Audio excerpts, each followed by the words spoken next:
मैं हूं परविंदर। दोस्तों, जिस तरीके से 2024 में कांग्रेस पार्टी को करारी हार का सामना करना पड़ा है, उसके बाद से लगातार सवाल खड़े हो रहे हैं कि आखिरकार वो क्या वजह रही कि जब पूरी मीडिया ये कह रही थी कि कांग्रेस पार्टी की एक तरफा सरकार आ रही है, उसके बावजूद भी कांग्रेस पार्टी को तीसरी बार करारी हार का सामना करना पड़ा।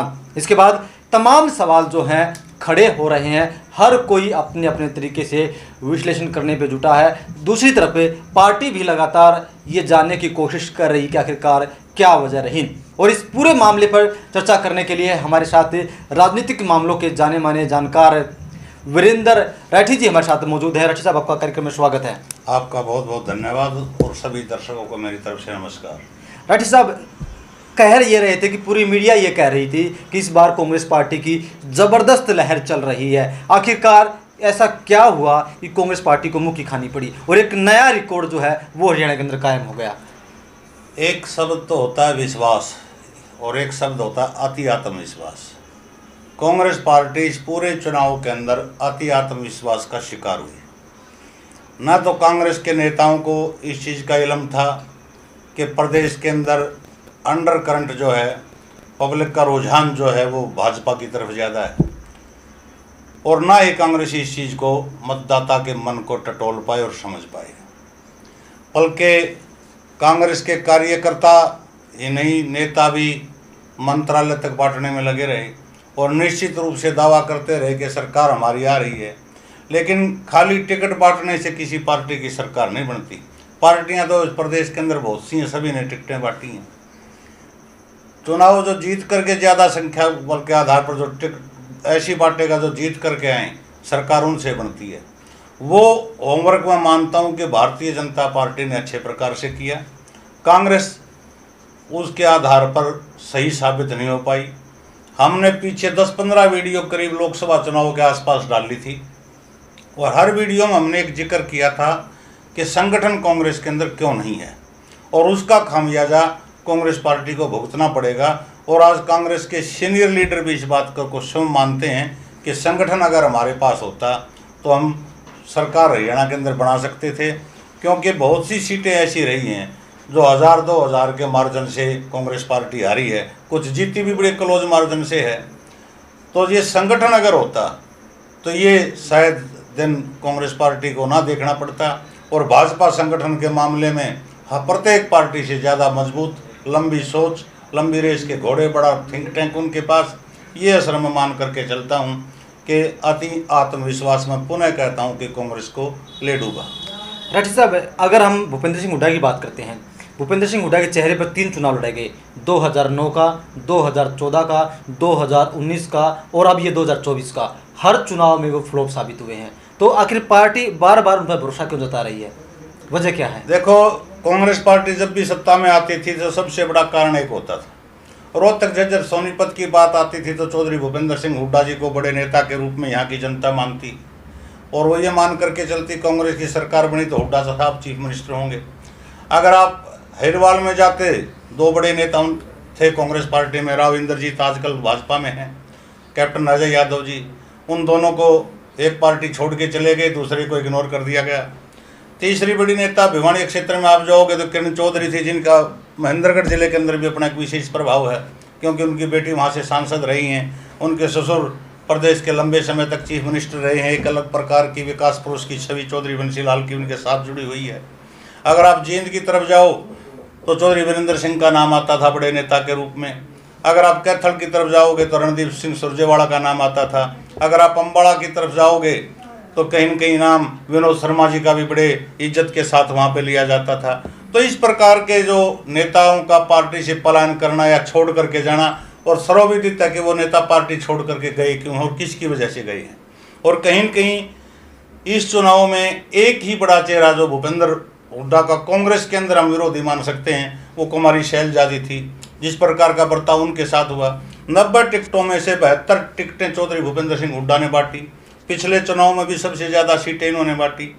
लेकिन हाईकमान को अपने प्रभाव क्षेत्र में लेकर के प्रदेश अध्यक्ष भी इनका, प्रभारी भी इनका, सीएम के दावेदार भी स्वयं, और फिर ये नतीजे आते हैं तो कहीं न कहीं एक बड़ी गफलत, कहीं न कहीं चूक आप मान करके चलो, कांग्रेस से इस चुनाव में निश्चित रूप से हुई है।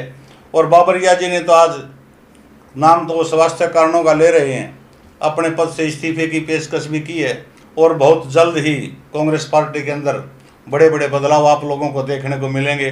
लेकिन अब पछताए होत क्या, जब चिड़िया चुग गई खेत, ये कहावत चरितार्थ होती हुई मुझे नज़र आ रही है। और कहीं न कहीं इस चुनाव परिणाम से भूपेंद्र हुड्डा का जो प्रभाव था कांग्रेस पार्टी के अंदर, वो प्रभाव काफ़ी कम हुआ है और कांग्रेस पार्टी आत्ममंथन इस चीज़ के ऊपर जरूर करेगी। उन्होंने मीटिंग बुलाई भी थी, उसमें हालांकि हुड्डा साहब जी नहीं पहुँचे, ना कुमारी शैलजा पहुँची।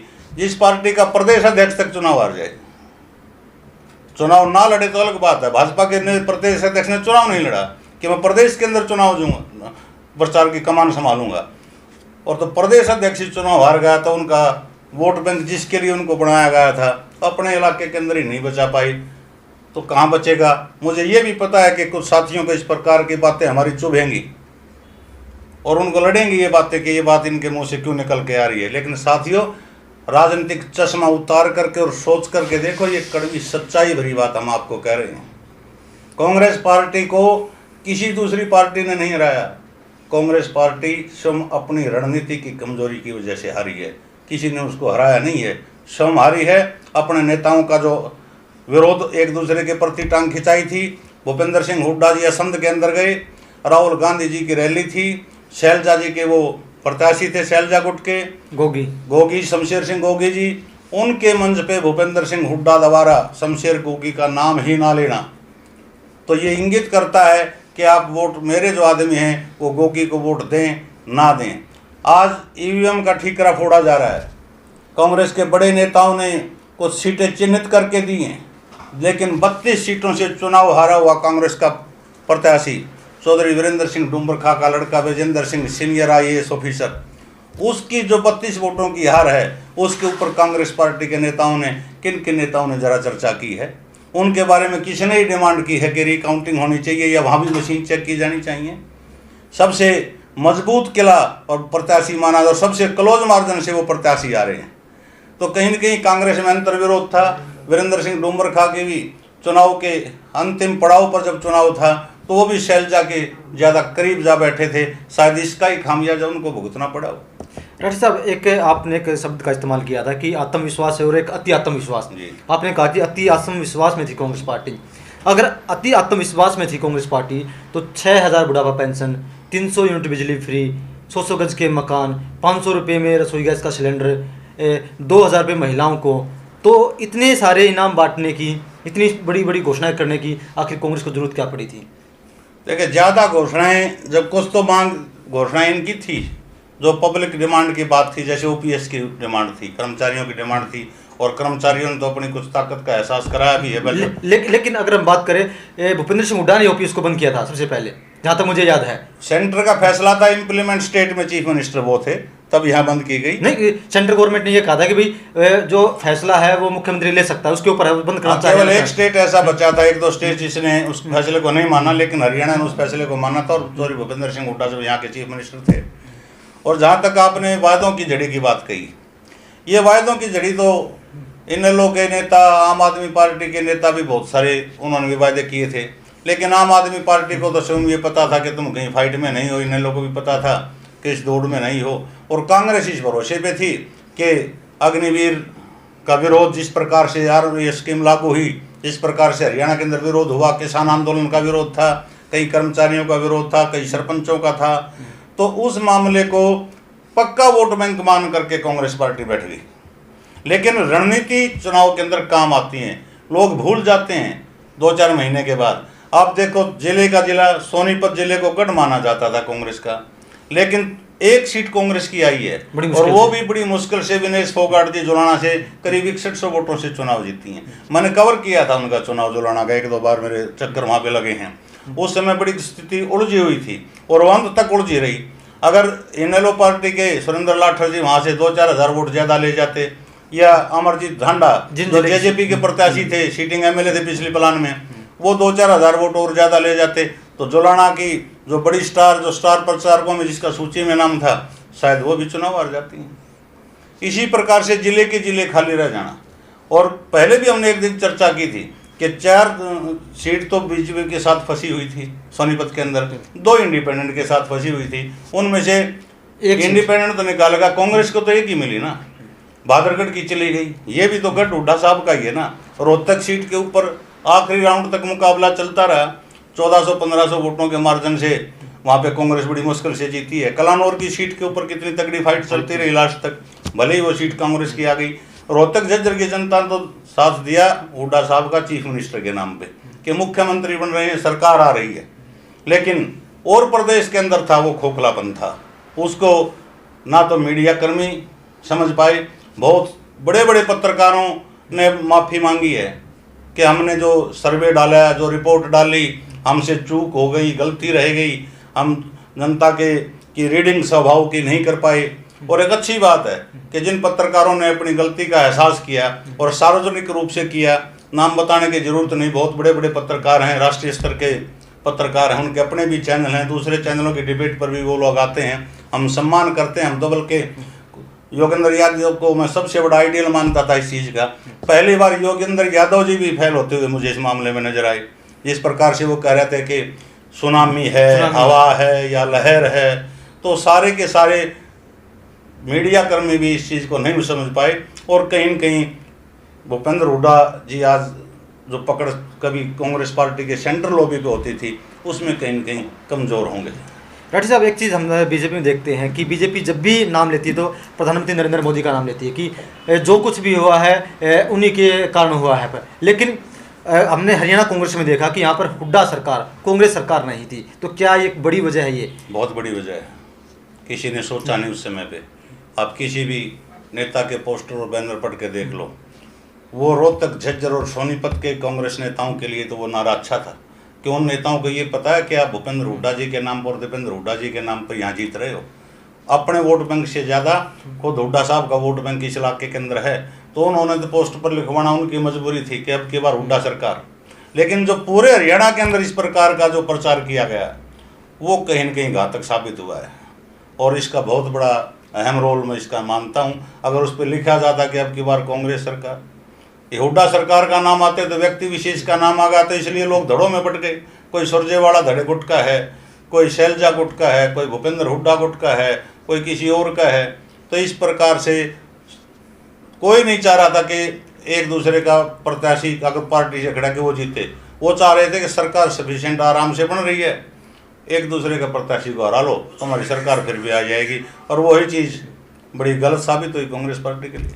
राठी साहब, जिस तरीके से मैंने रोहतक के प्रेस कॉन्फ्रेंस में सुना था दीपेंद्र हुड्डा, उसने कहा था कि मैं भी भूपेंद्र सिंह हुड्डा की तरह दिल्ली के रास्ते चंडीगढ़ जाऊंगा। तो क्या इनडायरेक्ट तौर पर इस बार दीपेंद्र हुड्डा लाइन में थे सीएम की में?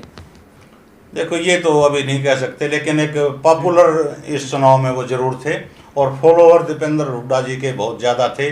और हरियाणा में प्रचार के दौरान भी जो डिमांड रही, वो भूपेंद्र हुड्डा जी से ज़्यादा डिमांड दीपेंद्र हुड्डा की जरूर रही कि नौजवान लड़के हैं, अच्छी सोच के साथ प्रदेश का नेतृत्व करेंगे। लेकिन जब वहाँ तक बात पहुँची ही नहीं, तो सारे के सारे अरमान और सपने जो है वो ध्वस्त हो ही गए। राठी साहब, आपने कहा कि पॉपुलर थे, तो क्या हम ये मान लें कि यहाँ पर भूपेंद्र हुड्डा नहीं बल्कि दीपेंद्र हुड्डा फ्लॉप हुए हैं? देखो, जब पार्टी की सरकार नहीं होती, सारा जो वर्चस्व था ना, जब टिकट चाहिए वो भूपेंद्र हुड्डा जी ने दिवाई या दीपेंद्र हुड्डा जी ने दिवाई। पिता पुत्र का तो किसी सीट पर विरोध एक दूसरे का था नहीं, इनकी सहमति से ही टिकटें मिली। और सबको पता है कि 72 टिकटें इन्होंने बांटी। तो दोनों की भूमिका है, जीत होती तो दोनों को श्रेय था, हार होगी तो भी दोनों को श्रेय है। एक को ये बचना चाहिए कि हमारा नहीं है। ये बीजेपी ने, जैसे आप कहते हैं, चुनाव जीत जाती है तो मोदी जी के नाम से हम जीते, लेकिन हार जाती है तो उस स्टेट के अंदर मोदी के ऊपर कोई बात नहीं आने देता। अगर वो मोदी जी के कारण हारे, हार का ठीक रहा तो छोटे नेता अपने ऊपर लेना शुरू कर देते हैं, और जीत हो जाती है तो बड़े नेता का नाम लेते हैं। इस चुनाव में कोई ये नहीं कहता कि कांग्रेस हारी, तकरीबन नेता कांग्रेस वाले भी ये कहते हैं कि कांग्रेस नहीं हारी, हुड्डा कांग्रेस हारी। तो इस प्रकार के आरोप प्रत्यारोप चलते रहते हैं। एक हमने राठी साहब इसमें इस चुनाव में खास तौर पर हमने ये बात देखी है कि कल प्रेस कॉन्फ्रेंस करके कुमारी शैलजा ने ये कहा कि पिछले 12 सालों से कांग्रेस के पास कोई संगठन नहीं है। ये एक बड़ी वजह रही चुनाव की। संगठन का तो हम भी पहले इस वीडियो के अंदर भी चर्चा कर चुके हैं ये हकीकत में जो कांग्रेस के आज सीटें आई हैं, अपने इलाके के जो बड़े नेता ना रोहतक और झज्जर के, उनसे भी ऑफ कैमरा मेरी कई बार बातें हुई हैं। हर नेता ने ये स्वीकार किया कि हमारा संगठन का ना होना यह हमारी सबसे बड़ी कमजोरी है। लेकिन वो चुनाव तो जीत जाते हैं, लेकिन पूरे हरियाणा प्रदेश के अंदर तो वो कमजोरी परिलक्षित हो रही है ना, झलक उसकी दिखाई दे रही है। इस इलाके के अंदर तो हम मानते हैं कि भाई सीएम के नारे के साथ ये इलाका चलता है कि हमारा सीएम बनेगा, लेकिन बाकी जो पूरा हरियाणा बाकी बच गया, वहाँ किसके नाम पे चलोगे आप? वहाँ तो संगठन बेस चीज़ है पार्टी की। भारतीय जनता पार्टी के पास को 10-15 विंग हैं, विंग कांग्रेस के पास भी होती थी, लेकिन पदाधिकारी क्यों नहीं है? कितने साल से संगठन नहीं है? सबसे बड़ी समस्या ये है। एक अम्बलगढ़ी सीट की अगर बात करें राठी साहब, तो वहाँ पर कांग्रेस पार्टी जो है चौथे या पांचवें से कुछ स्थान पर रही है, उससे ऊपर 2 निर्दलीय भी जा चुके हैं, तो क्या टिकट वितरण में भी कुछ खामियां थी? बिल्कुल निश्चित रूप से थी। सरदार राठौर कांग्रेस पार्टी से टिकट मांग रही थी, इंडिपेंडेंट टिकट नहीं मिला, जिसको पार्टी का टिकट मिला उसकी 10,000 से नीचे वोट आई। सरदार राठौर ने इंडिपेंडेंट भरा, करीब 44,000 वोटें आई। तो इस प्रकार से जज नहीं कर पाई कांग्रेस, अपनी सुनामी मान करके, आंधी मान करके ये बैठ गई कि भाई किसी को भी लड़ा दो तो हमारी सरकार निश्चित बन रही है, लेकिन टिकटों से सरकार नहीं बनती। कोई भी चुनाव, एमएलए का चुनाव विशेषकर 50% पार्टी की इमेज के साथ जुड़ा होता है और 50% व्यक्ति की, आदमी की, प्रत्याशी की अपनी इमेज के साथ भी जुड़ा हुआ होता है। ये दादा गौतम को हम देखें, अपनी पर्सनल इमेज के कारण जाकर के वहाँ से सफेदों से जीत करके आ गए। कृष्ण बेदी जी, कोई तो खूबी रही होगी, वो भी बाहर के हल्के से गए थे, वहाँ से जीत करके जबरदस्त विरोध था। और सबसे राज की बात मैं बताता हूँ, पहली बार भारतीय जनता पार्टी कांग्रेस पार्टी 90 सीटों पर चुनाव नहीं लड़ रही थी, कांग्रेस पार्टी 89 सीटों पर चुनाव लड़ रही थी। आधिकारिक रूप से भाजपा भी 89 सीटों पर चुनाव लड़ रही थी। उन्होंने गोपाल कांडा के सामने अपना प्रत्याशी उठा लिया था और कांग्रेस ने भिवानी से कॉमरेड को टिकट दे दिया था, सहयोगी दल को। लेकिन कुल मिलाकर के भारतीय जनता पार्टी 110 प्रत्याशियों के साथ साथियों चुनाव लड़ रही थी।